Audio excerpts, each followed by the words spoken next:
Yo, what's good, everyone? This is Zach Pop here with the Solano College Sports Network. Got a very entertaining guest with me right here.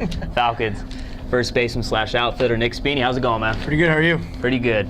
So I know you're ecstatic. Your Giants won 2 out of 3 World Championships. Had to get that out there because I know we broadcast some games last year, and you always let me know Giants are getting things on track. Dodgers are going to fade, and it happened. That's exactly what happened. I just knew we'd have the same pitching staff for the most part with the addition of Vogelsong in 2010. And then with the Pablo Sandoval playing well was a huge bonus for us. 3 homers off Verlander. It was a great game, but I'm pretty happy about that. All right, so let's talk about Solano baseball Let's now. do it. Last season, you guys missed the playoffs, just barely. Still had a record over 500. What's the biggest thing you guys are working on this year compared to last year missing the playoffs, though? It came down to any game that we lost last year, if we could have pulled it out, we would have been in the playoffs. And it comes down to making less mistakes than the other team. Every time we lost a game that was close, it was a last minute, last inning type of mistake that didn't have to be made. We had the plays in set, we have all the players in the right positions, but making mistakes is the difference between winning and losing, and it could be just one mistake at this level. So a lot of the things we're doing now is just repetition of our plays, our signs, everything that we do. So when it comes down to game time and we have to get the job done, it's so ingrained in us that we don't make mistakes like we did last year. And we have a lot of sophomores coming back this year, thankfully, so we have much more knowledge of how the way things work, so we can try to help some of the freshmen, and the freshmen are actually picking up pretty quickly. And is that something that was lacking last year just because there wasn't that many sophomores on last season's team compared to this year? It's a boatload of sophomores compared to... I wouldn't call it there was less sophomores. Yeah, we didn't have a lot of real vocal sophomores that would just take us to the side and kind of help them out. Are you taking that role now? I don't want to personally say that I'm doing that. I'm trying to do what I can to help our team. No, I'm trying to do what I can to help our team, whether that be helping freshmen, talk to the pitchers, talk anybody I can to talk about getting things right. I think a lot of sophomores this year are taking the reins over and kind of helping out the younger kids, just because we know what it felt like to be at the end of the season and be left out of the show, and we don't want that feeling again, so we're going to do what's in our power to not let that happen. So last year you were starting to get on track as conference play started. You only played in 16 games, broken left wrist. How's the wrist going? You feeling 100%? Yeah, I would say it's 100%. How was the rehab last year? It was tough. That? It wasn't. I just maybe 2 months ago can put full weight on my wrist, and that would have been almost 8 months from the injury.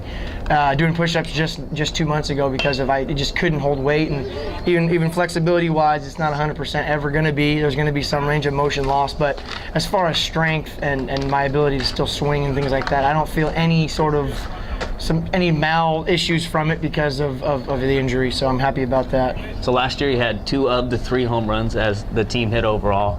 So is there a lot of pressure on you kind of be that guy with the pop this year? Well, the things about this type of new junior college baseball, which we've learned very quickly, is the bats aren't what they used to be, the players aren't what they used to be, and the pitching is not what they used to be. You don't have guys throwing 95 that'll help you get a ball off the end of the bat out of the park.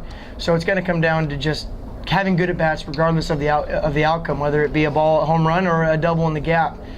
Our goal is just to hit the ball hard every time you come to the plate. Knock runners in is how you win games.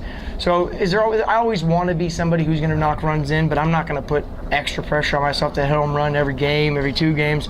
I'm just going to try to see the ball as well as I can and hope that if I do that and take a good swing, they'll go out enough.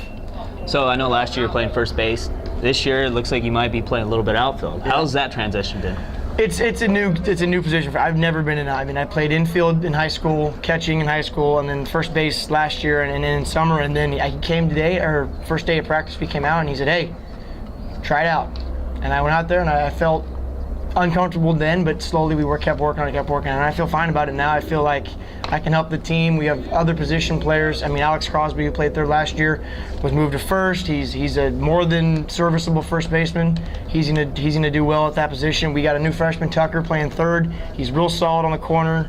He's got good hands, a good arm, and we're good up the middle. So I feel like my move is more for the team, as if we have players who can do what they need to do in the infield, and I can still help out in the outfield, which is all I want to do. And that's huge for the team aspect too. You're a returning sophomore, and yet you're willing to make those sacrifices where I'm going to go play a position that I've never played before in my life, just so it makes the team better. And I think that bodes well for all the freshmen coming. Yeah, look at a guy like you. It's important for me to. You kind of got to take the. this is an old saying, take the pride out of baseball. It's not about you, it's about the team. And it's easy to say, tougher to I wish do. the Dodgers would do that.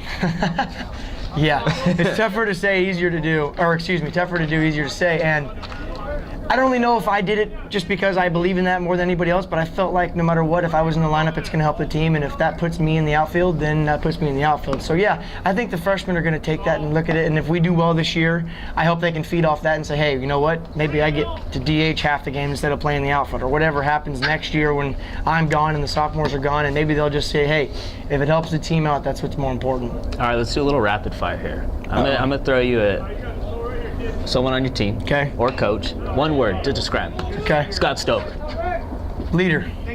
Bobby Campos, Amazing. Ryan Anderson, Nails. Zach Wells, Consistent. yourself, Nick Spini. Comeback, hopefully. That's 2 words, buddy. Comeback's more of one word, but you get the point. Yeah. I got you. All right, let's have some fun. One last thing. Super Bowl prediction, score, and winner. Who you got? I know you got Well, Niners. oh, Niners of course, fans. born and raised Niner fan. Quest for 6. Yeah, I feel on the turf we're going to be a little quicker, which is going to help our big play guys. Randy Moss is going to get another step back. Michael James hopefully can get in the out. But we can't overlook Baltimore's defense, so I'm not going to call a blowout. And Joe Flacco's been playing well. I'll leave it at 24-17. Can't take that one. It's already taken. I can? No.